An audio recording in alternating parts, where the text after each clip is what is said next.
All right.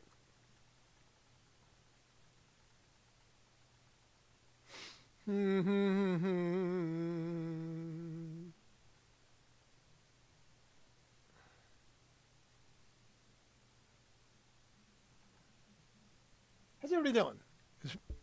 Sorry, I'm here now. I'm paying attention. I wasn't for a second. Now apparently I am. That's me paying attention. Promise. Kind of. Maybe. Anyway, how's everybody doing?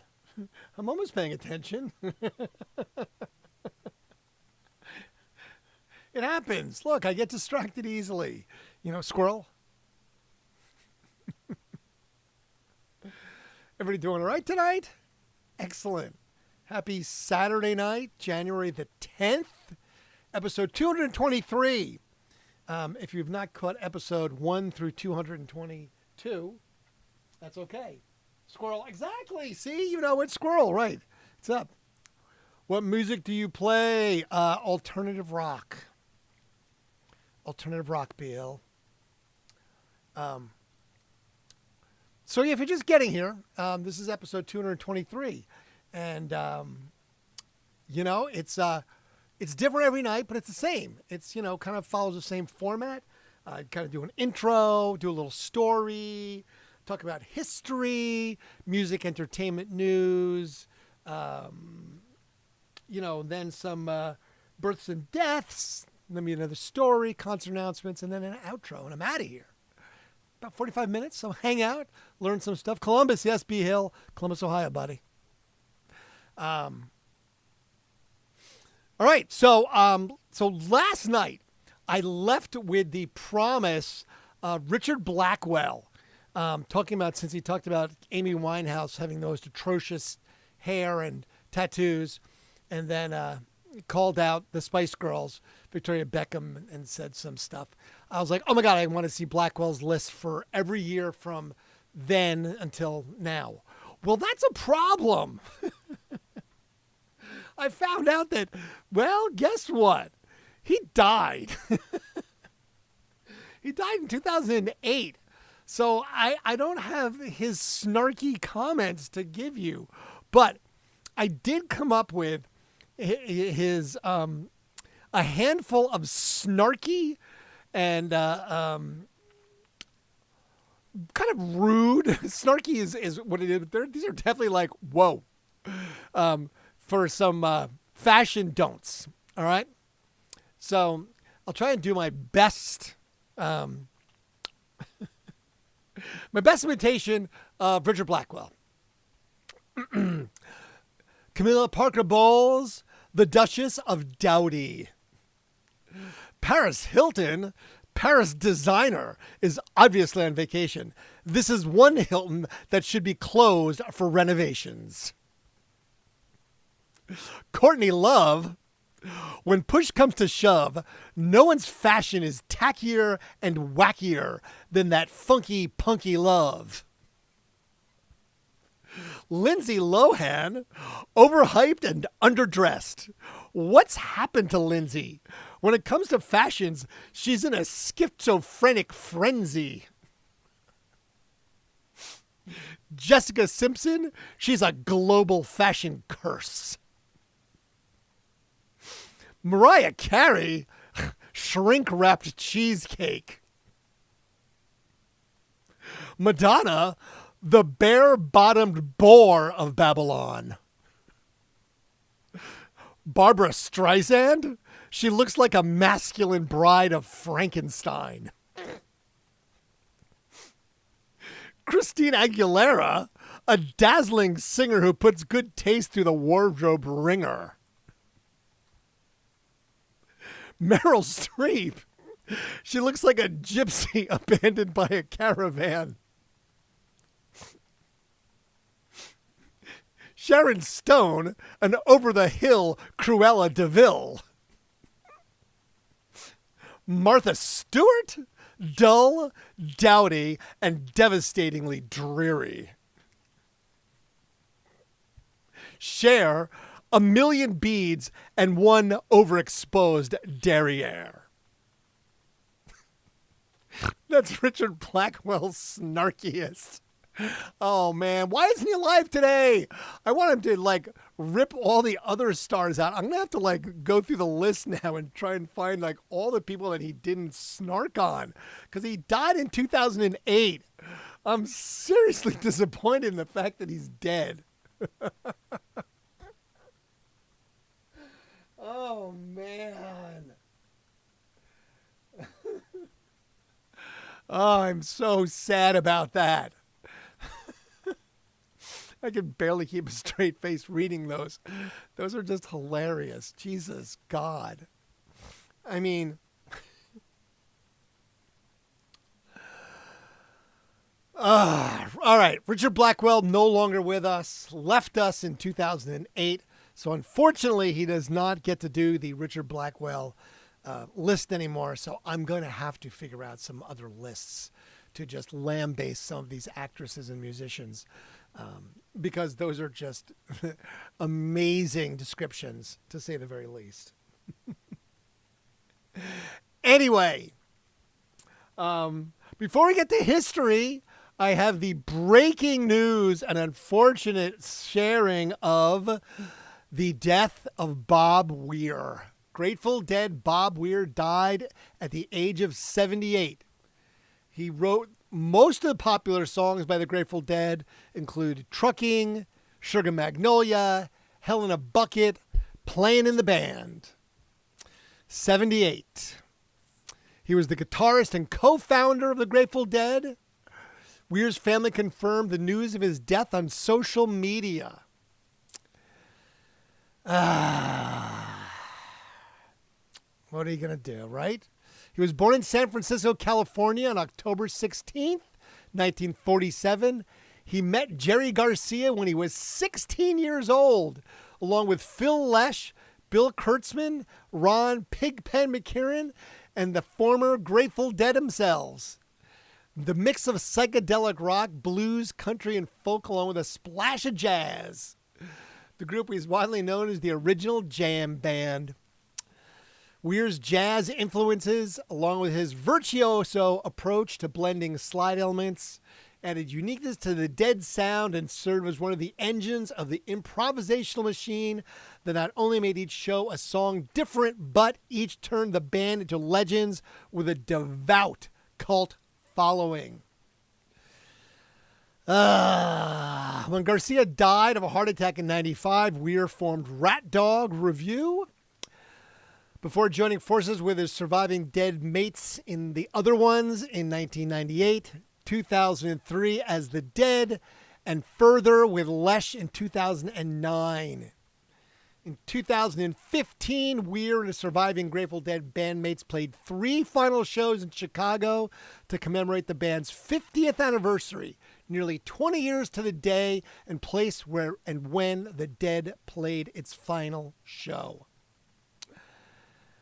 Oh, man. What are you going to do? You know, that's the way it goes, man. Everybody eventually gets there, you know? Let's see. It says, it feels somewhat nebulous and hard to point out exactly what made it so special, but that's what it's all about anyway. We just got so good at piecing together a show and including the audience in that. Phil Lesh died at 84 in 2024. And in November, former vocalist Donna Jean Goldschach McKay died at 78. That is a sad, sad thing. But that's the unfortunate breaking news when it comes to the passing of Mr. Bob Weir at the age of 78. What are you going to do? All right, let's go look at some history then, I guess, right? We mocked all the stars according to Mr. Blackwell, and we found out that Grateful Dead Bob Weir died. Now, again, the music industry's slow this time of year, so there's not a lot going on. But I'll tell you what, man, this is like the death rattle edition. Like every other story I found today was musically related to was like dead. And I don't mean grateful either. I just mean, holy crap, man. A lot of people died today. I mean, musicians and movie stars and famous people. Just not a great day to not be alive, I guess. 1956, Elvis Presley made his first recording for the RCA Records at the Methodist Television, Radio, and TV studios in Nashville, Tennessee. Heartbreak Hotel was one of the songs recorded during this session. The Methodist Television, Radio, and TV studios. I was like, is that a church too? It is Nashville, so. In 1958, Jerry Lee Lewis, the man who married his 13-year-old cousin, was number 1 on the UK singles chart with Great Balls of Fire. Lewis was the only major white rock and roll star to play piano rather than guitar. Sorry, that was really uncomfortable to read. I'll try that again. In 1958, Jerry Lee Lewis was at number 1 on the UK singles chart with Great Balls of Fire. Lewis was the only major white rock and roll star to play piano rather than guitar. Okay, I don't know why that's just so weirdly uncomfortable to read. I guess I'll just leave it at that. 1964, the Rolling Stones recorded Not Fade Away at Olympic Studios in London, England. The song, which was first recorded by Buddy Holly and his band The Crickets, became the Stones' first U.S. single. Huh. I guess he's gratefully dead. Oh, man. Wow. That's just... Too soon. 1964, the first U.S. Beatles album introducing the Beatles was released on VJ Records. The album cover showed John, Paul, and George with their now famous mop-top haircuts, but Ringo had yet to convert. VJ would be forced to stop selling the disc by the end of the year because of legal complications, but by then, over 1.3 million copies had been sold. In 1965, John Lennon appeared on the UK TV Peter Cook and Dudley Moore show. Not only, but also, Lennon appeared in a sketch in which he played Dan, the doorman of a trendy nightclub situated in an underground men's lavatory. I think I've seen that somewhere else. Now, this... 1976, C.W. McCall went to number 1 on the U.S. singles chart with Convoy.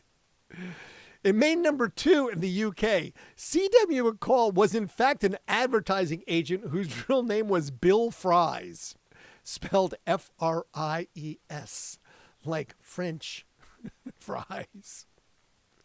Now, Convoy, I've heard the song because you got a great big convoy trucking through the night. It's like when the CB craze, I guess, was just going through. I had to go read about this. All right, good buddy, breaker, good buddy. You got the Randsanity here. What's your 20, good buddy? Yes, I read way too much about it. Okay, we'll start with the death list now, since we already had Bob Weir. Howlin' Wolf artist, blues artist Chester Burnett died in a hospital of cancer at the age of 66. The guitar singer, harmonica player, was well known for his songs including Smokestack, Lightnin', Little Red Rooster, and Spoonful. John Lennon's, who of course was dead as well because it was 1981. John Lennon's Imagine started a 4-week run at number 1 on the UK singles chart 10 years after it was recorded. Lennon had 2 other songs in the top 5 this week, Happy Christmas, War is Over, and Just Like Starting Over. Imagine was voted by the viewers of the BBC TV at the best lyrics of all time in a poll broadcast in October of 1999. Also on this day, John and Yoko's Double Fantasy album started an 8-week run at number 1 on the U.S. chart. Just Like Starting Over was number 1 on the U.S. singles chart. Now remember, this is all posthumously because John was killed on December the 8th of 1980. In 1984, Cyndi Lauper became the first female recording artist since Bobby Gentry in 1967 to be nominated for 5 Grammy Awards. Album of the Year, Best New Artist, Best Pop Vocal Performance, Female, Record of the Year, and Song of the Year. I don't know if she won any of those, but she was nominated, so that's all that matters, right? All right. More death. Brian Gregory in 2001, the founding member of the Cramps, died after suffering a heart attack at 46 at Anaheim Memorial Hospital Center, Anaheim, California. He appeared on the Cramps' first 2 albums, Gravest Hits and Songs of the Lord Taught Us. He abruptly left the band in 1980 with a van full of most of the band's equipment. No police report or proof was established. After the Cramps, Gregory went on to play in Beast from 1980 to 1983 with a van full of most of the band's equipment. All right. I'm just leaving. I'm taking my shit. Speaking of someone taking my shit, in 2003, a haul of 500 Beatles tapes known as the Get Back Sessions, stolen in the 1970s, were found after UK police cracked a major bootleg operation in London and Amsterdam. 5 men were arrested. Now, they still had these things from 1970s to 2003, so they had these things for like 30 years. And they didn't sell them between then. I would have been like, get rid of that shit, man. Make some dough. And more death. B.G. Maurice Gibb was fighting for his life after a heart attack following major stomach surgery. The 53-year-old singer had been rushed to the hospital after collapsing at his Florida home. That was 2003. I believe he's now dead. Oh, Gene Simmons. A woman was suing Gene Simmons from Kiss for slander, alleging a documentary made her out to be a sex-addicted nymphomaniac. Georgina Walsh Ward, 53, of New York, said during a VH1 documentary, her photo was flashed up as Simmons talked about his past sexual encounters. Miss Walsh Ward had dated Gene Simmons for 3 years when he was a student. In the documentary, Simmons boasted of his body count, having sex with over 4,600 women. Damn, Gene. Gene, the dancing machine. Jesus. All right. More dead. American drummer Spencer Dryden died of cancer in his home in California at age 66. He was the drummer from Jefferson Airplane, replacing Skip Spence, New Riders of the Purple Sage, the Peanut Butter Conspiracy, the Dinosaurs, and Dryden was the nephew of actor Charlie Chaplin. Elvis Presley. In 2006, an Australian woman appeared in court charged with repeatedly stabbing her partner with a pair of scissors in the back, shoulder, thigh, and buttocks because he played Elvis Presley's song Burning Love over and over again. Why would you do that? One, why are you playing it over and over again? And 2, why are you stabbing him with a scissors? 2008, Radiohead topped the U.S. album chart with the physical release of In Rainbows. Originally sold via the internet for a price chosen by fans, the album sold 122,000 copies during its first week of release, giving the band a second U.S. chart topper following 2000's Kid A, which sold initially 207,000 copies. All right. More death. 2008, Ron Allen Bainbridge, lead singer of The Fortunes, died at the age of 63 after battling cancer. The group's biggest hit was You've Got Troubles, which was number 2 on the UK in 1965 after only reaching number 7 in the US. Let's see. More death? Right. I told you, it's just like this. It's like every single story tonight was like music was about death. Claude Nobbs, the founder and general manager of the Montreux Jazz Festival, died at age 76. During a 1971 Frank Zappa concert at Montreux Casino, the venue caught fire. Nobbs saved several young people who had hidden in the casino, thinking they would be sheltered from the flames. The act earned him a mention as Funky Claude in the line, "Funky Claude was running in and out, pulling kids out the ground," in the Deep Purple song "Smoke on the Water," which is about the incident. Well, if you were back here and listen to that one, yes, I talked about Claude Nobbs as well as Frank Zappa and Deep Purple when the building, the casino, burned to the ground. And yes, that is what Deep Purple sings about. And yes, they did talk about Funky Claude was running in and out, pulling kids out the ground. Pulling kids out the ground. More death. English singer, songwriter, and multi-instrumentalist Ziggy Stardust. David Bowie died from liver cancer at his New York home 2 days after releasing the album Black Star on his 69th birthday. His first UK top 40 single was the 1969 Space Oddity, which became a UK number one in 1975, plus over 50 other UK top 40 hits, including 5 number ones. Bowie also scored 2 number one U.S. singles, the 1975 Fame and the 1983 Let's Dance. During his lifetime, his record sales, estimated at 140 million albums worldwide, made him one of the world's best-selling musical artists. Got to meet Mr. Bowie. He was very polite, very soft-spoken.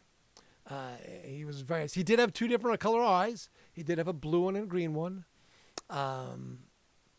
It was one of those things that was like, yeah, we get to meet David Bowie. I'm like, yes, I want to meet David Bowie. So, more death. Of course, more death, right?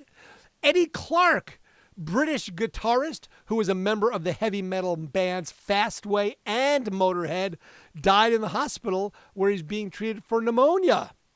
He was 67 years old. Motorhead's classic lineup, which consisted of Lemmy, who died just a few days prior, not days, but in the history of days, himself and Phil Filthy Animal, who also died. Taylor, he was the last surviving member. Eddie Clarke. That's the end of Motorhead. And more death. American singer Larry Cunningham died of a heart attack at the age of 67.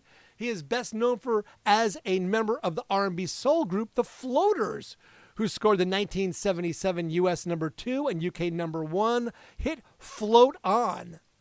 The song was adopted in the early 1990s to advertise Cadbury cream eggs.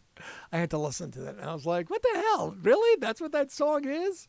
I was like, well, that's just fucked right there, ladies and gentlemen. And again, 2023, English guitarist Jeff Beck died at 78 years old from bacterial meningitis at a hospital near Riverhall, England. He rose to prominence as a member of the Yardbirds and afterwards founded and fronted the Jeff Beck Group. In 1975, he switched to an instrumental style with focus on innovative sounds, and his releases spanned genres and styles ranging from blues, rock, hard rock, jazz, fusion, and a blend of guitar rock and electronica.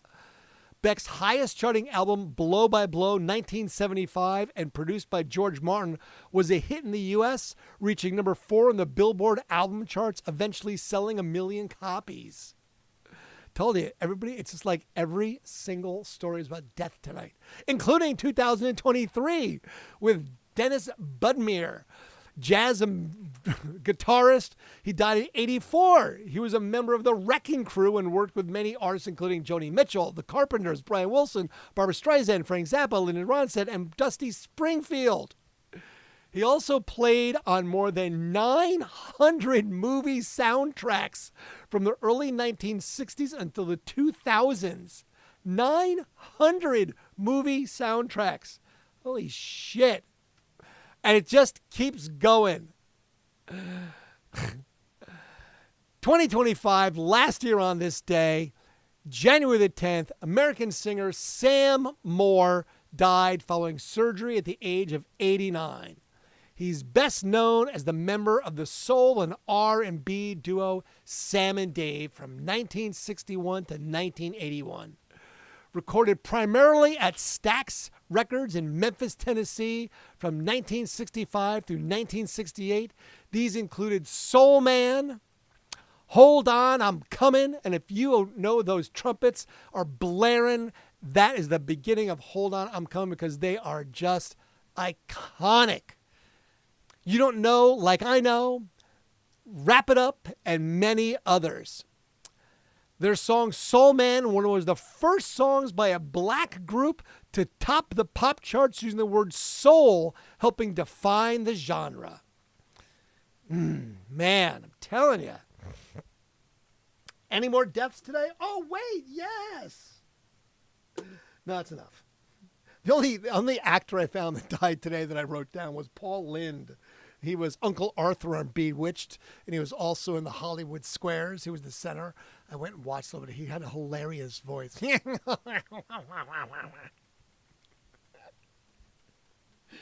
Lemmy was the best. Yes, I know.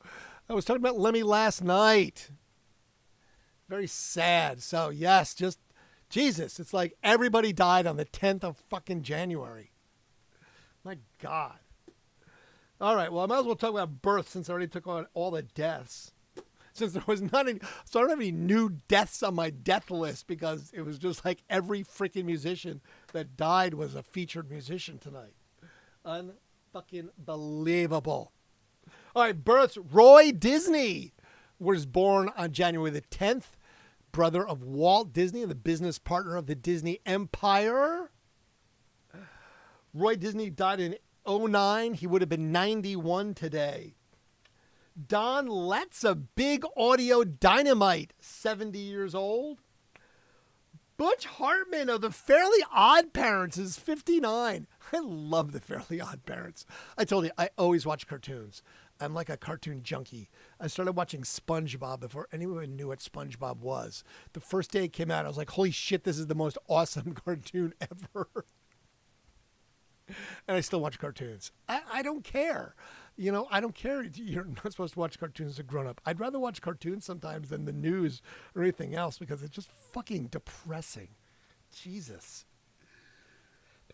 Ray Bolger, who was the Scarecrow in The Wizard of Oz. He died in 1987. He would have been 102 today. Now, the thing was, I had to look and see because he came from Boston, and I was wondering if he was related to Whitey Bulger, the crime boss who lived up there. I couldn't find an association, but I'm telling you, man, the name, it just is like synonymous with, you know, that crime syndicate. Ray Bulger? I don't know. Were you somehow related to Whitey Bulger?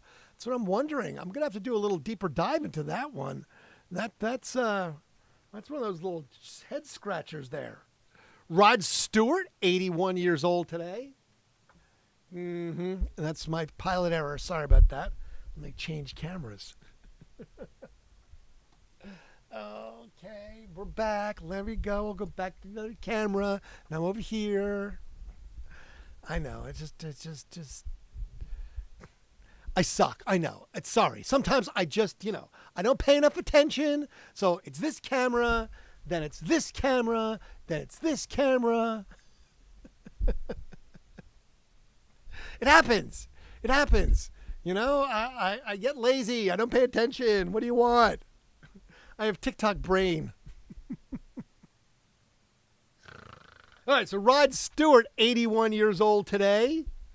Let's see who else. Frank Sinatra Jr., 80 years old today. Donald Fagen of Steely Dan, 78 years old today. Pat Benatar Group, 72. Holy shit, Pat Benatar is 72. All right, well, there you go. See what I know. Kurt Kirkwood of the Meat Puppets, 67 today. Brad Rebutz of the Crash Test Dummies, 62 today. And Brett Smith of Shinedown, 48 years old today. Happy birthday to one and all. January the 10th. People getting busy 9 months ago, man. Had a lot of birthdays yesterday, too. You got to go backwards. You got to go January, December. And it's like, oh, it was the spring. Uh-huh. It was getting all horned up after the winter. All right. So I found a couple of tours that are coming. Brief tours. Violent Femmes are going to be out touring. They're doing very short little bit of set of tours. It's all out west. So if you're out in California, the Violent Femmes are playing in February. It looks like February through March. They're going to do a whole California run. They're going to be in Del Mar, California. They're going to be in Highland, California, Ventura, Santa Cruz, Menlo Park, Reno, and Sacramento.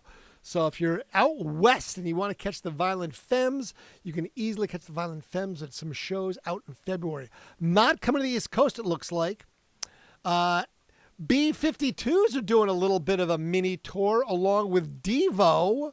You can catch them for a very brief stint if you're out in Vegas, April 22nd, 24th, and 25th at the Venetian, doing 3 nights. So if you happen to be out there, you can catch them. That would be fun. Go see them at the Venetian. No, that would be, I don't know. I've never been to a casino concert. I can only imagine it's like Elvis, you know? Sit up on stage, struggling just to get by. I don't know. Oh, man, no. Stop it. Stop all of it. I keep forgetting. Don't forget, like, subscribe, share, follow, and go watch videos, damn it. I'm stuck at 300 watches on TikTok videos, so go fucking watch those things. Having problems with that. It's annoying. The great album with first tone of your Asia God seems to bring things here. My God, yes. Yes. Ace of Cups for sure. I'm still laughing at the Richard Blackwell list that I found. Just unbelievable. Richard Blackwell list of celebrity stuff. The snark from that man. Holy crap. That's just amazing. You gotta love it. All right.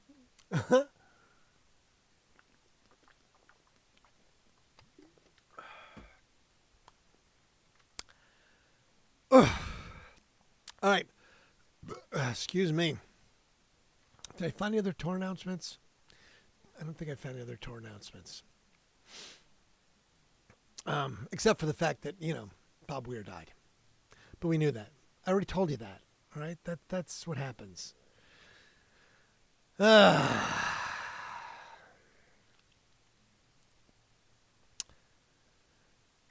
As I normally say, the beauty of AI, it apparently hallucinated because that's what it does. It hallucinated a town in Idaho.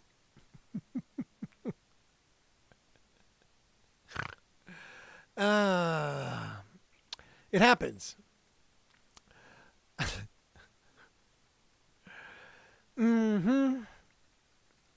Yeah. Ohio residents have never heard of towns named Orangeotilde and Whatabod. Likely because they don't exist. They were wild hallucinations of AI. The Washington Post confirmed that the Weather Service confirmed the graphic was created using generative AI, which hallucinated entire communities and gave them appropriately silly names. The image was deleted and corrected. You gotta love that. Apparently it did it in Idaho as well as Ohio. God love AI. See? Mm-hmm. Right there. My motorcycle license plate. I've had it for decades. Because I knew it would be crazy shit. And it is. It's turned out to be exactly as it should be. Absolutely a shit show. Absolutely a freaking shit show. AI, ladies and gentlemen. Thank you so much. All right. It's Saturday night, and I am not up for doing this anymore. That's all there is to it. I'm going to go do something entirely different, like go watch, I don't know, cartoons, because that's what I do. I watch fucking cartoons. Tomorrow is Sunday, so sleep in. Make yourself a breakfast. Have an extra cup of coffee. Take the day slow. That's what I'm going to do. I'm going to make it a slow day tomorrow. So, you do the same. All right? Sleep in a little bit. Rest, recover, and get prepared. We'll do this again tomorrow night, 11 p.m. We'll be back here with new news and stuff that makes history, as well as maybe some more concert announcements and who knows what else. Until then, I will bid you a farewell. And I will say, Auf Wiedersehen. And I will switch cameras, and I'll come over here and look right at the camera and say, thank you. Appreciate you. And I will fade to black.